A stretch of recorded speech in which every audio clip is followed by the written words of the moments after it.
Gloire à Dieu. Waouh! Quelle présence du Seigneur merveilleuse. Waouh! Est-ce que tout le monde est dans la joie? Bonjour à tous.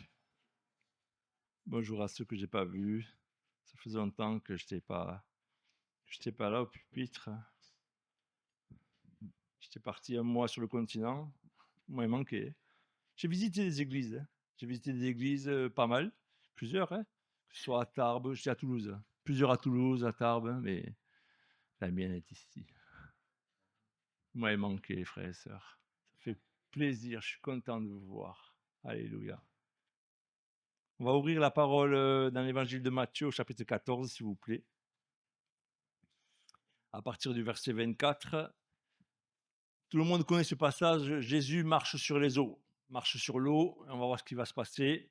En fait, ce qui s'est passé juste avant dans la journée, c'est qu'il y a eu Jésus, il a prêché au milieu de la foule. Et puis ensuite, les gens, ils le suivaient, mais ils n'avaient pas mangé depuis des jours et des jours. Je crois que c'est même 3 jours. Je suis plus certain de ça. Et ça va être la première multiplication des pains et des poissons.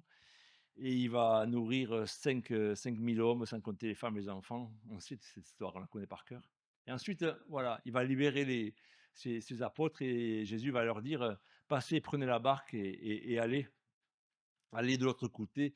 Et pendant ce temps, moi, je m'occupe de la foule, je la renverrai. Jésus va renvoyer la foule et ensuite il va monter dans la montagne pour prier. Il ne va pas les rejoindre tout de suite, hein. Et, euh, et voilà. Et donc, on en est là au verset 24. J'ai planté le décor, on dira. La barque, déjà au milieu de la mer, était battue par les flots car le vent était contraire. La quatrième veille de la nuit, Jésus alla vers eux, marchant sur la mer. Quand les disciples le virent marcher sur la mer, ils furent troublés et dirent: c'est un fantôme.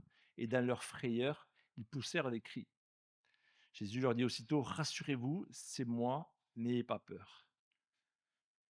Pierre lui répondit: Seigneur, si c'est toi, ordonne que j'aille vers toi sur les eaux. Et il dit: viens. Pierre sortit de la barque et marcha sur les eaux pour aller vers Jésus. On va s'arrêter là. Je ne peux pas savoir ce qui se passe après. Juste le message aujourd'hui, c'est Jésus il répond à Pierre: viens. Pierre sortit de la barque et marcha sur les eaux pour aller vers Jésus. Le Seigneur ce matin te dit: viens. Viens à lui. Viens à lui. Le Seigneur te tend les bras ce matin. Le Seigneur a tant d'amour pour toi. Il te dit: viens. Est-ce que tu es complètement à Jésus? Est-ce que tu as donné ta vie à Jésus?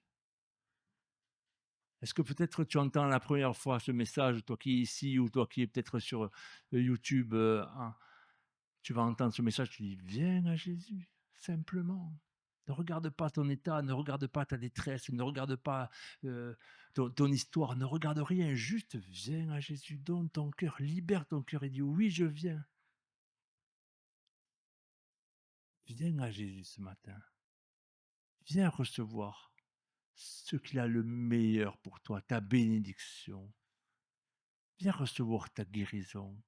Viens recevoir pour ton âme ta restauration, parce que ton cœur est lourd, parce que ton cœur est fatigué, parce que tu t'épuises, tu fais beaucoup de choses, tu travailles, tu t'épuises. Et finalement, t'en es où là? Fais un constat sur toi-même, t'en es où ce matin? Jésus il te dit: viens, simplement viens. Quelle parole merveilleuse, viens. La barque, elle est contre, la tempête souffle, on connaît cette histoire, les vents sont contraires. Il y a de l'eau qui vient frapper la barque. Ils ont peur. Jésus, il aurait pu rentrer directement, hein. Il marche sur les eaux, il aurait pu monter dans la barque directement. Pourquoi il l'a pas fait? Ils ont eu peur. Ils ont eu peur, ils l'ont vu. Ils ont cru que c'était un fantôme.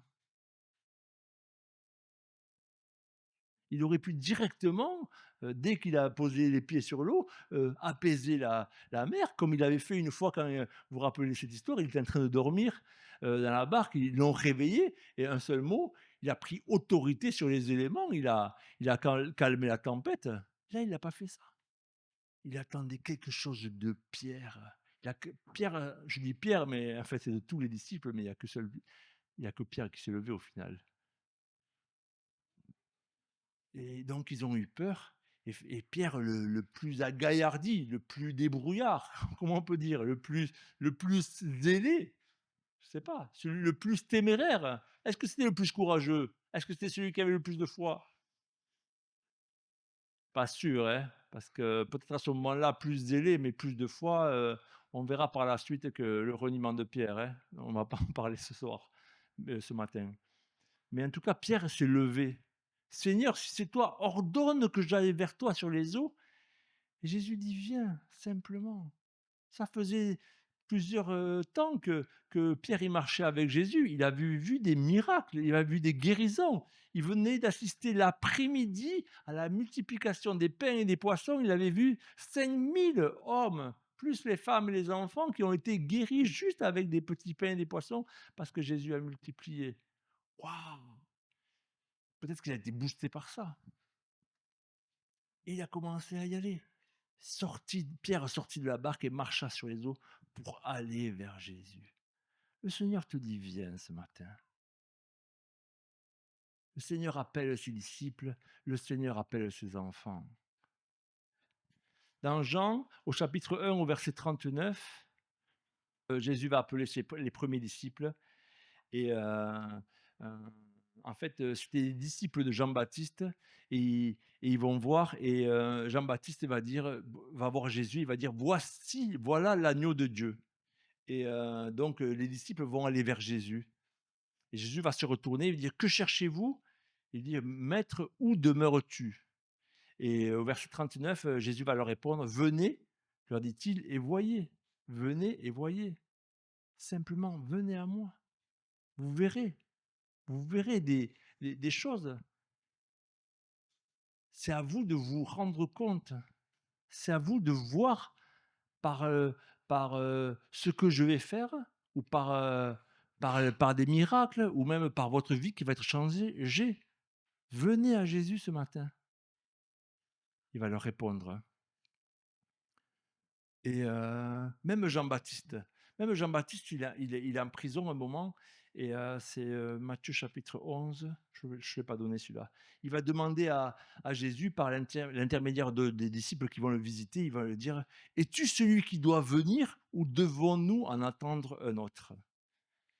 Et Jésus va répondre: «Allez rapporter à Jean ce que vous entendez, ce que vous voyez. Les aveugles voient, les boiteux marchent, les lépreux sont purifiés, les sourds entendent, les morts ressuscitent et la bonne nouvelle est annoncée aux pauvres». C'est l'Évangile. Il n'y en a pas d'autre. Il est le Messie, il est loin, il est celui que les Juifs, que les prophètes de l'Ancien Testament avaient annoncé. Il est le Fils de Dieu. Il n'y en a pas d'autre. On ne doit pas en attendre un autre. Il est Jésus. On doit venir à lui. Alors on doit venir avec lui, mais avec un cœur ouvert. Et à un moment, il dit: «N'ayez pas peur». Et Jésus te dit: «Viens, vois, mais n'aie pas peur. N'aie pas peur». Il y en a qui ont eu peur. Vous rappelez l'histoire de, de Jésus quand il va traverser la barque, il va se retrouver dans le pays des Gadaréniens, et puis il y a un homme possédé qui va venir à lui, il va courir vers lui, il va se jeter à genoux devant lui, il va se prosterner. «Qu'est-ce que tu nous veux, fils de David?» Il va dire comme ça. Jésus va le délivrer, la légion de démons va s'en aller de lui, va se jeter dans les pourceaux, et le troupeau de cochons va s'en aller et se jeter au fin fond de la mer. On connaît cette histoire, hein, au fin fond du lac. On peut prendre ce passage au Marc chapitre 5, verset 15. Et ensuite, euh, les gens, ils vont venir raconter finalement qu'est-ce qui s'est passé. Et donc la foule qui n'était pas là vont venir voir vers Jésus. Ils vinrent auprès de Jésus. Ils vinrent auprès de Jésus et ils virent le démoniaque, celui qui avait eu la légion, assis et vêtu dans son bon sens, et furent saisis de frayeur. Ils ont eu peur. Ils ont eu peur. Alors que cet homme était tourmenté, alors que cet homme dormait dans les tombeaux, dans les cimetières, il était nu, il était enchaîné. Et finalement, peut-être qu'il était là, loin de la ville, mais aux encablures quand même. Peut-être qu'il avait tourmenté plusieurs personnes. Et finalement, ils auraient dû être joyeux, ils auraient dû être encourager en tout cas que finalement il y a quelque chose, une manifestation qui se passe par rapport à cet homme qui se retrouve finalement dans son bon sens. Mais non, les hommes sont venus voir cet homme qui s'appelle Jésus, qu'ils ne connaissaient peut-être pas, ou en tout cas peut-être qu'ils avaient vaguement entendu parler de lui. Est-ce que tout le monde l'avait déjà vu? Ça, on ne sait pas. Mais finalement, au lieu de se réjouir de Jésus, de ce qu'il avait fait pour ce démoniaque, au final, ils ont eu peur. Et qu'est-ce qu'ils vont dire? Euh, s- Ils se mirent à supplier Jésus de quitter leur territoire. Ils n'en ont pas voulu. Ils l'ont rejeté. Ça, c'est au verset 17. Ils n'en ont pas voulu. Viens vers Jésus. N'aie pas peur. Tu as, toi qui as déjà reçu le Seigneur, toi qui as déjà vécu des expériences merveilleuses, rappelle-toi et crois que le Seigneur, il peut encore t'amener beaucoup plus loin avec lui. Tu peux encore vivre des choses miraculeuses. N'aie pas peur. Le Seigneur veut que tu sortes de ta barque. Pierre, il est sorti de cette barque. Pierre, à un moment donné, il a eu peur, mais je ne veux pas regarder à ce qui s'est passé après. C'est Pierre, il est sorti de la barque parce qu'il est allé plus loin. Jésus veut t'amener plus loin ce matin. Est-ce que tu es prêt à aller plus loin ce matin avec Jésus? Est-ce que tu as envie d'aller plus loin? Après le temps merveilleux qu'on a passé dans la présence du Seigneur, qui c'est qui en redemande? Ou qui c'est qui en a assez? Qui c'est qui a dit: «Non, c'est bon, j'en ai assez pour aujourd'hui, j'ai mon quota de la semaine ou peut-être même de l'année, on verra l'année prochaine, ça me suffit. J'ai été rempli» et ouais, moi aussi j'étais rempli, ça fait du bien. Je suis arrivé, j'étais fatigué ce matin et là je suis rempli de la présence de Dieu. Alléluia, gloire à Dieu, mais j'ai envie encore. Pas une fois par semaine, pas une fois par mois, c'est tous les jours. Un souffle nouveau, un souffle nouveau, que le Saint-Esprit souffle. Un souffle nouveau et puissant dans cette église et dans nos vies et dans nos familles. Alléluia, au nom de Jésus. Viens vers Jésus, viens chercher ta guérison. Matthieu 15, 30. Alors s'approcha de lui une grande foule, ayant avec elle des boiteux, des aveugles, des muets, des estropiés et beaucoup d'autres malades. On les mit à ses pieds et il les guérit. C'est ça l'évangile. Est-ce que Jésus est le même hier? Est-ce que le même aujourd'hui ou c'est pas le même? Sinon, ça sert à rien. On peut poser le micro et rentrer à la maison. Il est le même éternellement. Est-ce que Jésus il peut encore guérir aujourd'hui? Alléluia, je le crois. Les foules venaient à lui. Il y a des foules qui venaient pour des mauvaises raisons, juste pour manger, et puis d'autres pour des bonnes raisons, peu importe. Pour quelle raison, toi, tu vas venir à Jésus? Jésus t'appelle. Viens, viens à moi, un peu plus près. Quand il y a ton téléphone qui sonne, qu'est-ce que tu fais? Tu réponds ou tu réponds pas? Quand on t'appelle, qu'est-ce que tu fais? Il y a plusieurs attitudes, hein. Je peux regarder déjà qui c'est qui m'appelle. Et suivant qui m'appelle, je dis: c'est mon patron qui m'appelle. Qu'est-ce qu'il me veut? Il y a un problème? Qu'est-ce qu'il va me demander? Qu'est-ce que j'ai fait? Est-ce que j'ai fait une erreur? Est-ce que j'ai pas fait ce qu'il fallait?» Si un ami qui t'appelle là, ah, le pasteur il m'appelle, waouh, peut-être il va m'inviter à manger ou ou après chez dimanche. Qu'est-ce que tu fais toi quand on t'appelle? Hein? Suivant la personne, hein. Je demandais à mes filles ce matin, qu'est-ce qu'on fait quand on vous appelle? Papa, je viens. Oui, tu viens, ma fille, c'est vrai, mais peut-être pas tout de suite, hein. Il y en a, elle vient, au bout de 10 secondes, 20 secondes, elle est là. Et puis il y en a une, il faut l'appeler 3 fois, 4 fois, 8 fois. Mais elle finit par venir, hein. Je ne me fatigue pas de l'appeler. Jésus, il est comme ça avec nous. Il ne se fatigue pas de nous appeler. Parce que c'est encore le temps. C'est encore le temps. Qu'est-ce que tu vas faire? Est-ce que tu vas attendre? Est-ce que tu vas dire oui, Seigneur, et puis tu vas continuer à faire tes affaires? Parce que là, on est dans l'église, c'est chouette, on est entre nous, et puis on est rempli de la présence de Dieu, et puis c'est bon. Oh oui, Seigneur, je veux encore de toi, je veux plus de toi. Je veux venir à toi, Seigneur. Oh oui, je veux, Seigneur, je veux.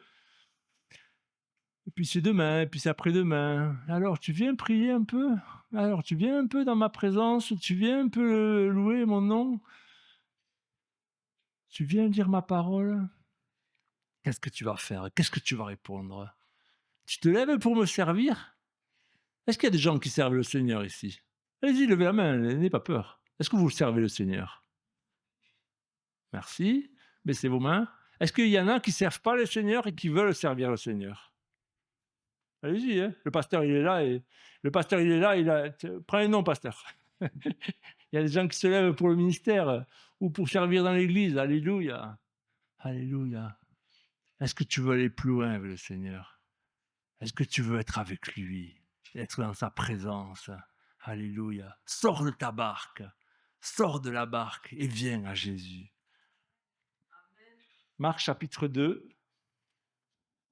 et au verset 3. Des gens vinrent à lui amenant un paralytique porté par 4 hommes. On connaît par cœur, on n'avait même pas besoin de l'afficher. Ces 4 amis, combien de fois on a prêché sur les amis du paralytique qui sont venus. Ils sont venus à Jésus. Ils sont venus lui apporter cet homme qui est souffrant. Dans nos prières aussi, on apporte. On a prié mardi, on a prié vendredi, on prie encore pour tous ceux qui souffrent. Et on a des frères et sœurs qui sont peut-être sur Zoom là, et je vous salue au nom de Jésus et que le Seigneur vous bénisse et qu'il vous guérisse maintenant dans le nom de Jésus. Recevez sa guérison. Recevez sa guérison au nom de Jésus. Alléluia. Nous sommes là. Nous pouvons venir chercher notre guérison. Est-ce que tu as besoin de la guérison? Tu viens à Jésus. Est-ce que tu as la foi pour ça? Est-ce que tu as la foi pour ça ou tu préfères rester dans ta barque? C'est comme tu veux. C'est pas ta foi, c'est pas ma foi, c'est la tienne, pardon. J'ai envie de dire. Jairus, le chef de la synagogue, il est venu. Il s'est jeté aux pieds de Jésus pour demander la guérison de sa fille. Il est venu, il a fait un pas de foi. Pourtant, il était le chef de la synagogue. Est-ce qu'il connaissait la loi? Est-ce qu'il connaissait les prophètes? Alléluia. Et pourtant, il avait Jésus devant lui. Il savait qu'il était le Messie. Et il savait qu'il avait des paroles réconfortantes. Et puis non seulement ça, mais aussi la guérison. Jésus te guérit ce matin. Est-ce que tu veux que Jésus te guérisse ce matin? Sois rempli de foi. Sois rempli de foi. Je ferai un appel et on priera pour les malades, mais peut-être que tu n'auras même pas besoin de venir. Ou peut-être que même juste de ta chaise, au moment où tu vas venir ici, tu vas recevoir ta guérison. Tu veux recevoir ta guérison? Viens à Jésus. Viens chercher ta guérison. Alléluia. Alléluia. La femme à la perte de sang, elle s'est approchée par derrière. Elle est venue à Jésus. Elle est venue toucher son vêtement. Elle a fait son pas de foi. Elle s'est avancée. Alléluia. Le centenier qui, qui demandait pour son serviteur qui l'aimait beaucoup. Il lui a envoyé quelques anciens des Juifs pour le prier de venir guérir son serviteur. Et puis après, il a dit, mais je ne suis pas digne que tu viennes dans ma maison. Waouh! Waouh! L'humilité du centenier. Et son serviteur a été guéri. Alléluia. Nous venons à Jésus pour beaucoup de choses. Nous venons à Jésus pour différentes demandes que nous avons. Mais simplement, viens ce matin. Viens au plus près de lui. Peut-être que mon message, finalement, tu dis, c'est bon, ça fait 30 ans que je suis avec le Seigneur, je viens. Mais j'ai envie de te dire, encore plus près, encore plus proche, encore plus d'intimité, encore plus de profondeur. Lui, rien que lui.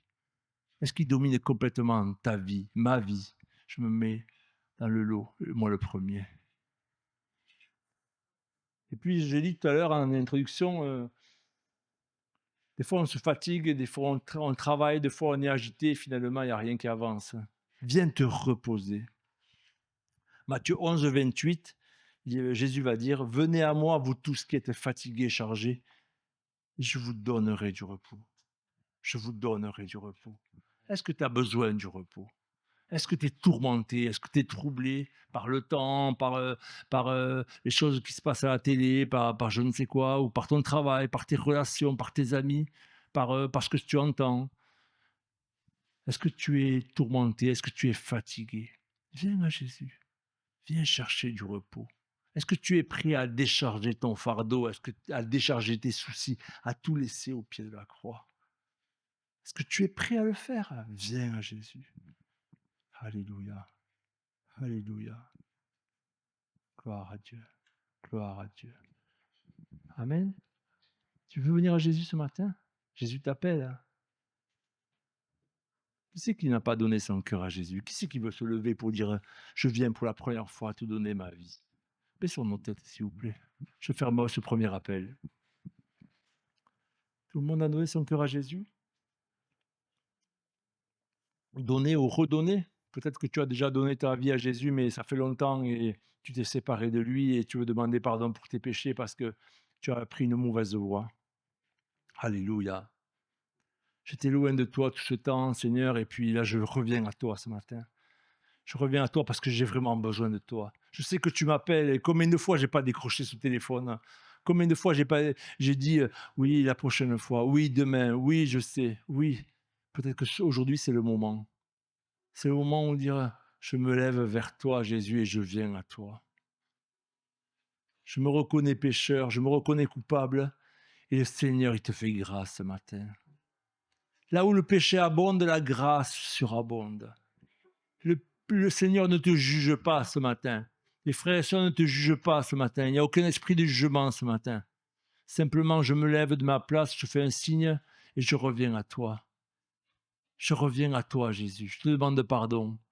Pardon pour mes fautes, pardon pour mes offenses, pardon pour ma vie, Seigneur. Pardon. Pardon, Seigneur. Je reviens à toi. Alléluia. Je viens à toi, Seigneur, parce que je n'ai pas peur. Tu m'as dit, viens, vois. Puis tu m'as dit, n'aie pas peur. Alors je viens et j'ai pas peur. Parce que je suis entouré de ta grâce. Je sais que je vais être recueilli dans tes bras d'amour. Je sais que tu me veux du bien, Seigneur. Et je te dis merci. Ah, merci pour ta grâce. Alléluia. Gloire à Dieu. Quelqu'un qui revient à Jésus ce matin. Quelqu'un qui vient ou qui revient pour la première fois ou qui revient. Alléluia. Alléluia. Apocalypse 22, 17, je finirai par là. L'esprit et l'épouse disent viens, que celui qui entend dise viens. Que l'épouse du Seigneur ici présente dise viens. Appelle le Seigneur et dise viens. Viens Jésus, viens, viens. Et l'esprit et l'épouse disent, et que celui qui entend dise, et que celui qui a soif vienne, que celui qui veut prenne de l'eau de la vie gratuitement. Amen. Que le Seigneur vous bénisse, mes frères et sœurs. Amen.